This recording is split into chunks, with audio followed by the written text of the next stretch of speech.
الحمد لله نحمده ونستعينه ونستغفره ونؤمن به ونتوكل عليه ونعوذ بالله من شرور أنفسنا ومن سيئات أعمالنا. من يهده الله فلا مضل له ومن يضلله فلا هادي له. ونشهد أن لا إله إلا الله وحده لا شريك له، وأشهد أن محمدًا عبده ورسوله. أما بعد فأعوذ بالله من الشيطان الرجيم. بسم الله الرحمن الرحيم.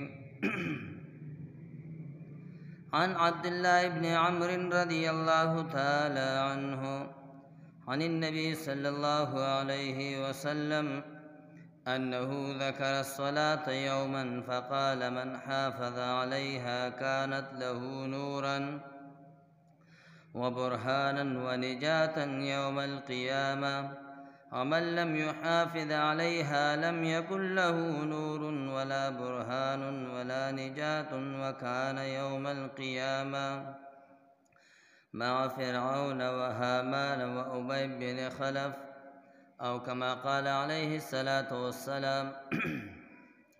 إن الله وملائكته يصلون على النبي يا أيها الذين آمنوا صلوا عليه وسلموا تسليما. اللهم صل على سيدنا ومولانا محمد وعلى آل سيدنا ومولانا محمد وبارك وسلم وصل عليه. زما عزت مندو 13 جمعه موږ د مانځه په باره کې خبره کړې وه او دا م ویلي د جناب رسول الله صلی الله علیه وسلم یو حدیث مبارک هم تلاوت کړو او دا م ویلي چې څوک په خپل وخت سره مونځ کوي نو دا پنځه انعامات هم ویلو چې دا به الله رب العالمین دغه انسان له ورکوي، او چې څوک مونځ په خپل وخت نه کوي، سستی پکې کوي، دغه انسان له الله رب العالمین په 15 طریقو باندې عذاب ورکوي. 13 جمعه مونږ ویلو چې په ژوندیو را روانو جمعې له به دا 15 عذابونو په باره کې ذکر کوو چې په دې مانځه کې سستی کولو باندې الله پاک انسان له ورکوي.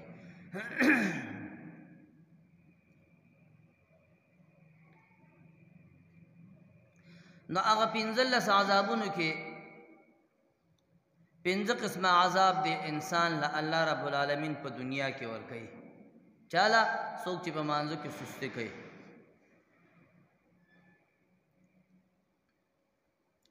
او 3 قسمه عذاب ورله د مرګ په وخت کې ورکوي چې کله د ذلکدن حالات شروع شي 3 قسمه عذاب الله رب العالمین دغه ټیم کې ورکوي، او 3 قسمه عذاب الله رب العالمین په قبر کې ورکوي،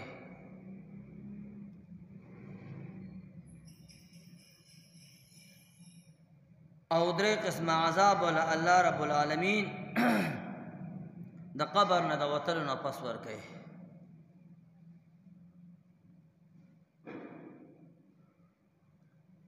په دنیا کې چې الله رب العالمین کوم 15 عذابونه ورکوي په دې مانځه کې سستی کولو باندې، اول خدا دې چې د دې انسان دا ژوند به الله رب العالمین په دنیا کې تنګ کړي، خوشحاله ژوند به نه وي، هر وخت به دا زړه تنګي او د الله نه به مرګ غواړي. جنازه وویني دا به وایي کاش چې د په ځای زه وې چې بس نن مړ وې چې دا هر څه قصې مې بېغمه شوې وې. لیکن دا غټه وجه به دی چې دی به مونځ کې سستي کوي، الله پاک به دا ژوند ځکه تنګ کړي.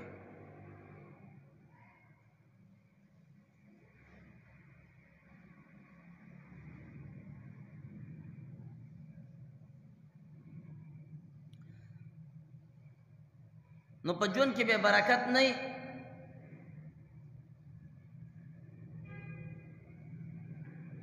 دویم دا چې د نیکانو خلکو هغه رڼا چې د مخ نه کومه صادریږي هغه به د په مخ کې نه وي،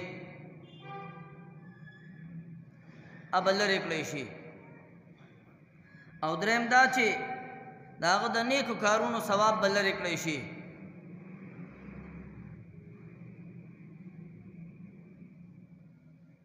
خو کوم نیک کار کوي د هغې به ورته ثواب نه میلاویږي.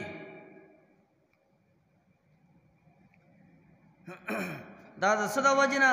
دا په مونځ کې د سستۍ کولو د وجې نه د هغې ثواب به ورته نه میلاویږي. هغې له ورکړه چې ځي نه نه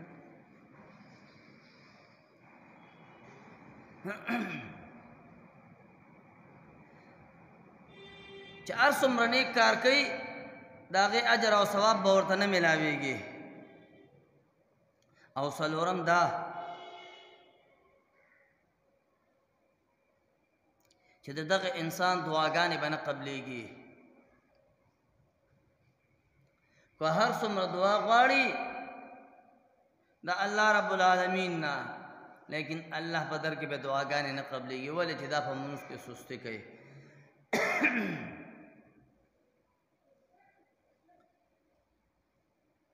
پنځم نمبر عذاب به په دنیا کې دا وي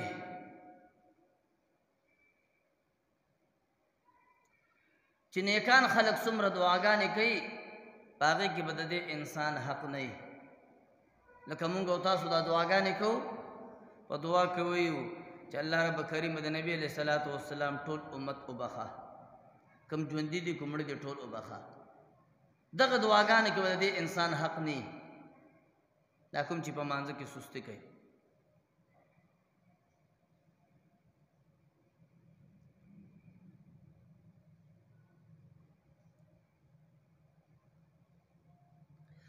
او بیا چې کله د ذلکدن حالات شروع شي، دنیا کې ژوند ختم شي، مړ کېږي،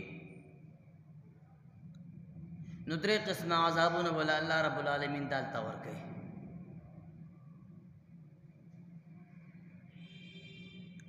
اول نمبر دا چې ښه ذلیله به مري،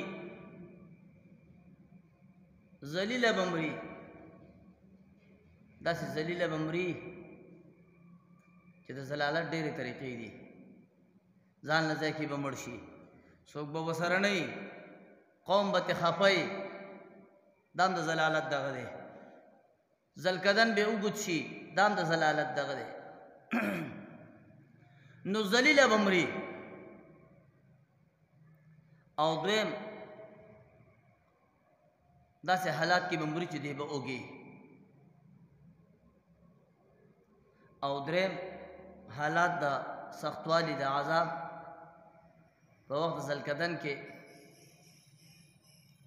به دی چې تږي به د تندې د لاسه به دومره به تږي. روایاتو کې راځي که د دنیا دا ټول سمندرونه چې څومره دي دا ټول دغه ټیم کې دی انسان ته به د خوله کې ورواړی، خو لیکن تنده به یې نه ماتېږي. دا عذاب او سختوالی د څه د وجې نه؟ چې ده په مونځ کې سستي کوله، مونځ به په خپل ټیم سره نه کوه. نو دا درې قسمه عذاب به وله رب العالمین د ذلکدن په وخت کې ورکوي.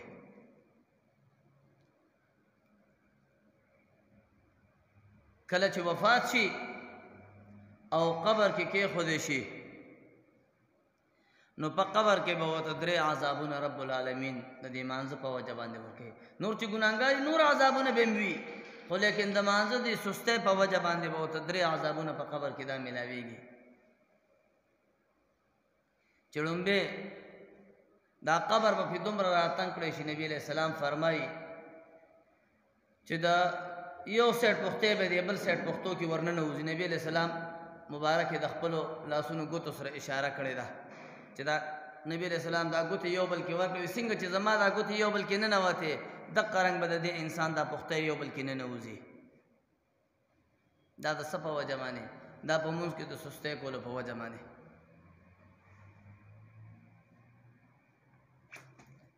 او دویم نمبر عذاب به ورته په قبر کې د الله رب العالمین د طرف نه دا میلاویږي د مانځه په سستۍ کولو باندې، چې په دې قبر کې به ورته اور بل کړی شي. او دریم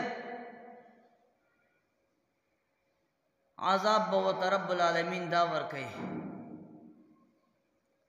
چې په د باندې با یو مار یو خامار په دې قبر کې مقرر کړی شي چې د هغه سترګې به د اور وي او نوکونه به د اوسپنې قبر کې به موري هر سیډ ته د باره نه لاندې نه او څلور واړو سیډونو ته دی به اور کې پیکوړه پروت دي دا به دویم عذابي او دریم به دا عذابي چې داسې اجتهاد به الله رب العالمین مقرر کړي چې هغه به هم د اوري او نوکونه به د اوسپنې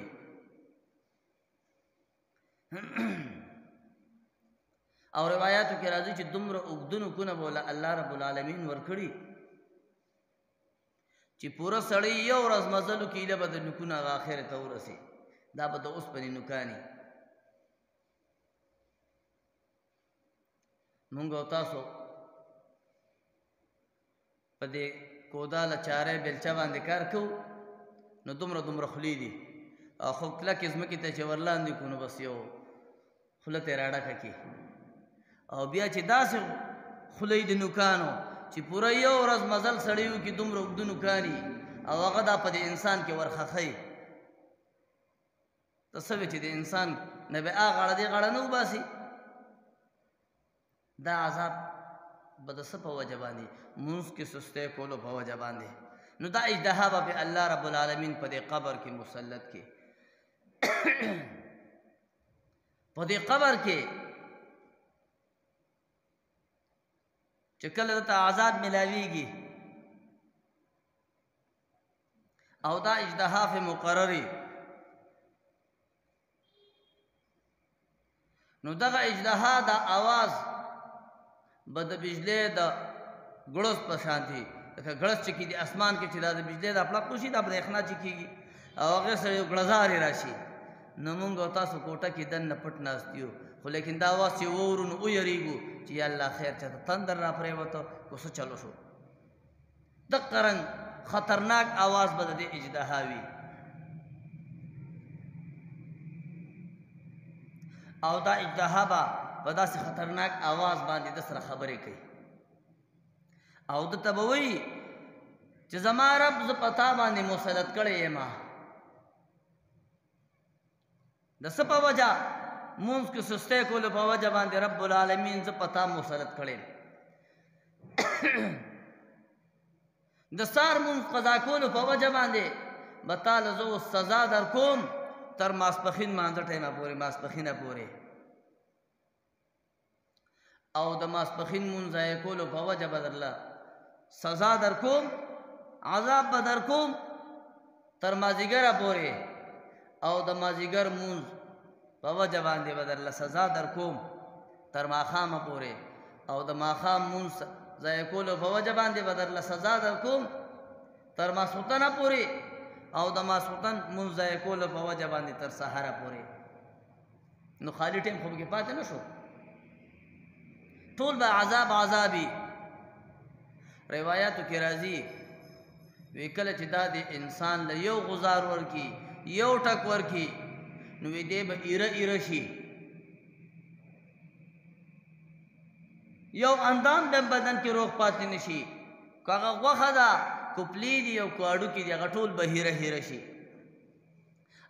او یا لاسه لاس په روایاتو کې چې راځي د دې ځای پورې دی او یا لاسه به دومره دی په ځمکه کې نه نوځي د دې یو ټک د وجې نه او ایره ایره به شي بیا چې کله دا اجتها ورته ځان جوړوي او بل ټک ورکوي نو الله رب العالمین به بیا دا بدن جوړ کړي دې دپاره چې عذاب ښه وسکي دا په څه وجه باندې دا په مونځ کې سستۍ کولو په وجه باندې الله رب العالمین د انسان له په قبر کې دا درې عذابونه ورکوي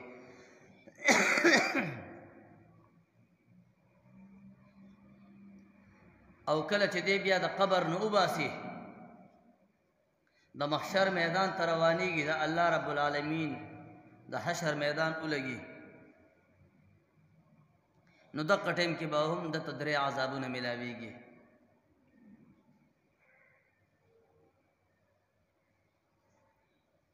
د قبر نه چې انسان وځي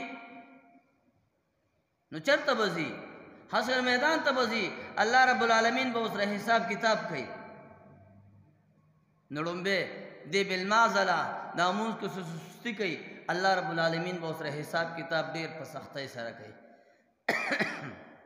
تیر جمعه ته استما وې چې نبی علیہ السلام بدا دعا ډیره کوله او عائشه رضی الله عنها ته هم فرمایي چې اے عائشه الله نه دعا غواړه چې الله به حساب به کتابم وبخا.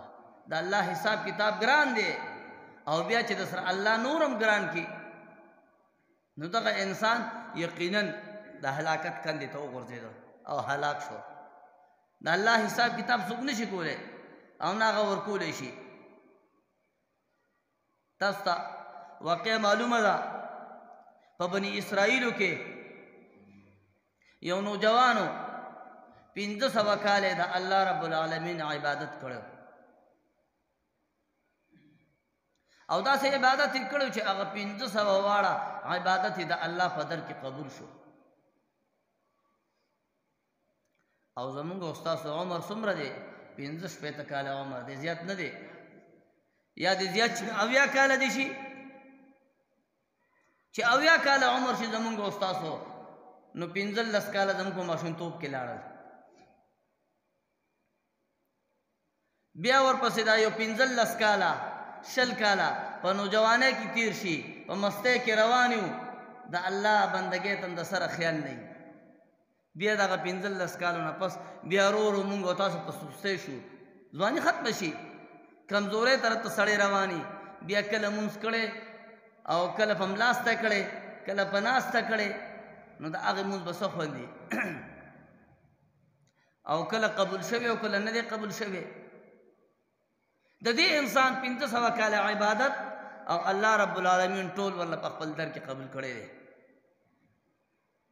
نبی علیہ السلام فرمایي چې ما ته جبرئیل علیہ السلام فرمایي چې د الله رسول الله تعالی کله زم راځم نو په دې سړی باندې زما سفر دی لاره مې په دې سړی باندې ده. د چې کله 500 کاله عبادت برابر کو نو الله ته حکم وکړو اے الله رب العالمین درخواست الله ته وکړو اے الله رب العالمین کله چې مال مرګ راولې نو داسې حالت کې راوله چې زه په سجده باندې تا ته پروت یم او په ورځ د قیامت هم چې ما راپاسې چې د سجدې نه راپاسېږم تر قیامته پورې تا ته په سجده باندې بس پروت یم.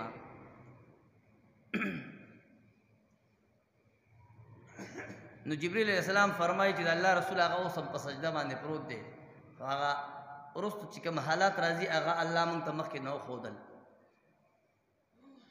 دی به په ورځ د قیامت باندې الله رب العالمین د حشر میدان ولګي دی به حاضر شي الله به ورته وایي اے زما فرشتو دا زما نیک بنده دی زما په فضل جنت ته داخل کړئ.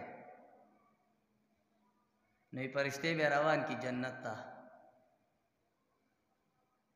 دی به ځان سره سوچ کوي او شاته به ګوري زړه کې به دا وایي چې الله پاک فرشتو ته وایي چې دا زما په فضل جنت ته بوځي زما دغه 500 کاله عبادت خو یې تذکره ونه کړه.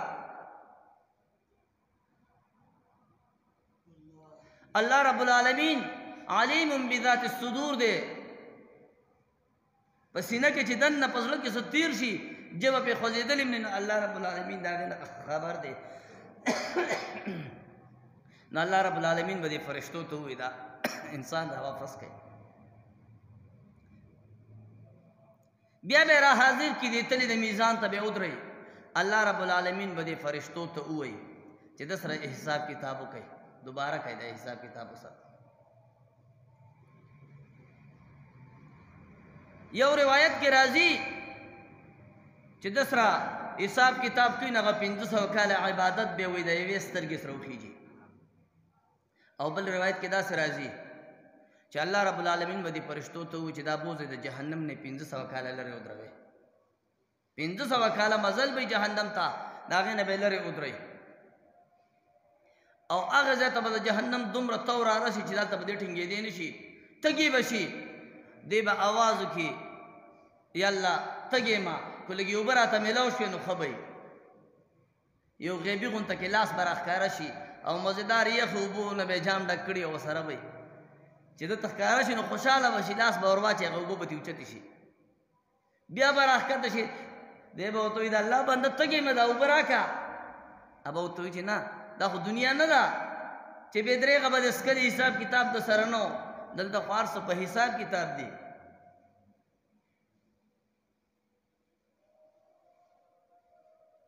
وایي په څو باندې دي دا اوبه؟ ما سره خو پیسې نشته. وایي دلته کې دا اوبه یو جام اوبه چې کوم دي دا 500 کاله عبادت باندې ملاویږي. نو سړی خوشحاله شو، وایي چې زه دا 500 کاله عبادت خو را سره شته. وایي دا واله دا اوبو جام راکړه چې اوس کما، هغه اوبه چې اوس کې تنده به په هغه ټایم ماته شي، خو 500 کاله عبادت لاړو دی، خو بیا هم لا هلته ولاړ دی، بیا به تنده راوچته شي، بیا به اوبو ته شوق کېږي، خو نور عبادت به ورسره نه وي. خو کله چې اوبه ورکوي نو ورته وایي ګورې سوچ وکړه په دې خبره باندې، په 500 کاله عبادت باندې یو جام اوبه ملاویږي، سوچ دې برابر دی الې؟ وایي او علم، هغه عبادت خو به یې لاړ شي. بیا به الله رب العالمین فرشتو ته چې اوس یې حاضر کې بیا تلې د میزان ته، الله رب العالمین به اوسره حساب کوي چې ای زما بنده تا چې زما دا 500 کاله عبادت وکړو د دې دا طاقت چا درکړو؟ دا ځواني چا درکړو چې دا 500 کاله عبادت دې زما کو؟ او تا نه ګیر چاپېره سمندر ترخه اوبه وه، تا له ما خوږه چینه راایستې وه، حساب کتاب د سره نو بې درېغه به دې خوږې اوبه څکلې.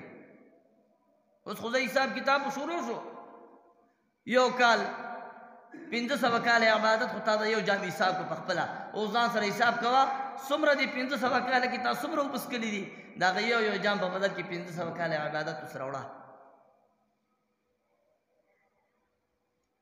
روزانه به درته انار ونه ولاړه وه، روزانه به درته نوی انار کو. د دنیا قانون دا چې کال کې یو ځل میوه کوي، تا ته به روزانه داسې یو میوه وکړه، یو انار به وکړو چې ټوله ورځ به پرې ته موړ وې.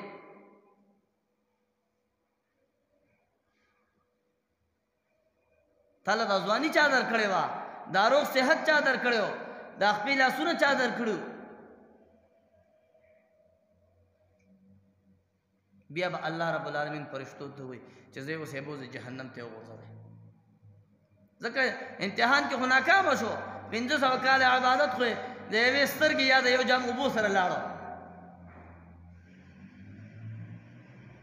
ګورې د الله د نعمتونو شکریه څوک هم نشي ادا کولی.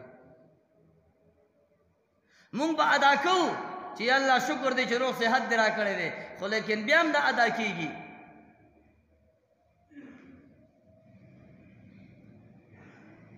بیا چې وی کله جهنم ته روان کی، شا شاته به ګوري، الله رب العالمین به بیا وی فرشتو ته وایي چې راستونې کوي، ای زما بنده ولې شاته ګورې؟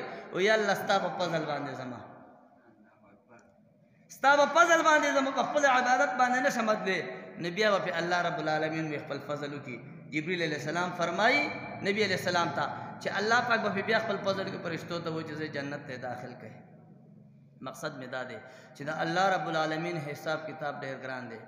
څوک چې مونږ کې سستی کوي په خپل وخت سره نه کوي، دغه انسان سره به الله رب العالمین په سختۍ سره حساب کتاب کوي. او چې نه کوي هغه خبره نه کوو. خو ځینې علما فرمایي چې دا کافر شو، او ځینې وایي کار یې د کافرانو وکړو. هغه نه وایي چې کوي مونځ خو بېټۍ مې کوي، سستي پکې کوي، هغه سړي دپاره دا عذاب دی. نو د حشر په میدان کې د قبر نه چې کله وځي نو ړومبی به ورسره څه حساب کتاب الله رب العالمین په سختۍ سره کوي.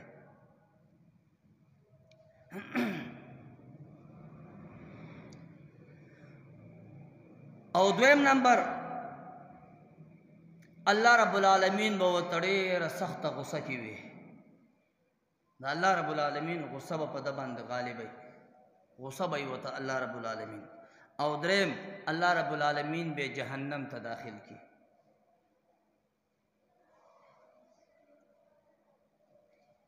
او 15 نمبر عذاب چې کوم دی د حدیث کې شته نه، د بل حدیث نه یو ټوکړه راغشته د حدیث سره، هغه دا دی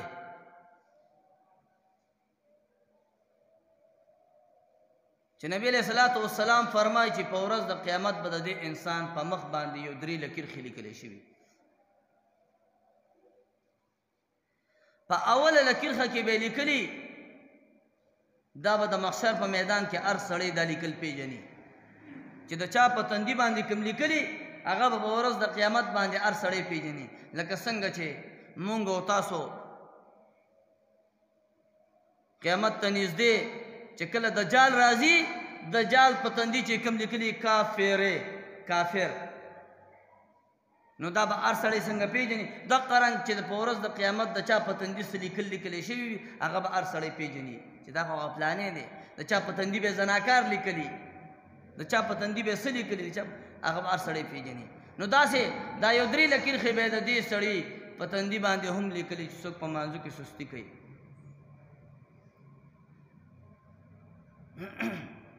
اے د الله تبارک و تعالی حق ضایع کون کیا. او په 2 لکیرخې کې به لیکلي وي چې اے د الله تبارک و تعالی په غصې سره مخصوصه مخامخ کیدون کیا. او په 3 لکیرخې کې به لیکلي څنګه چې تا په دنیا کې د الله رب العالمین حق ضایع کو، مونږ دې په خپل وخت سره نه کو، نن الله رب العالمین ته د خپل رحمت نه نا امید کړې. په دغه وخت کې چې د الله د رحمت نه سړی نا امید شي نو چرته بځي؟ جهنم زید جهنم ته بځي. الله رب العالمین دې مونږ او تاسو له امان راکړي. زما عزتمندو مونږ او تاسو له پکار چې په خپل مونږ په خپل وخت کو، په خپل بچو باندې، خزو نونو باندې، لوریانو باندې، هر یو باندې په خپل وخت سره مونږ کول پکار دي. مونږ دې وکړو څنګه کور ته لاړې پوري بچو ته ویله مونځ وکړه، کټوې ته لګې کټوې په ځای پرېږده، د خپل مونځ وکړه. مونځ هر وخت ضایع کوي، مونږ ته چېرته غوسه نه شو. او روټۍ لږه وسوځېده یا ترکاری کې مالګې کمه زیاته ده په هغې ورته کنځلم کو، کوتک ته لاس کړي، خو چېرته په مانځه باندې کوتک ته لاس نه کړو. چېرې دا د مونځ ټیم دی، ته دا مونځ ولې ونه کړو؟ نو الله رب العالمین دې مونږ او تاسو کې داسې شعور پیدا کړي. هذا واخر دعوانا الحمد لله رب العالمین. الحمد لله رب العالمین والعاقبة للمتقين والصلاة والسلام على خير خلقه محمد وآله وأصحابه أجمعين الطيبين الطاهرين.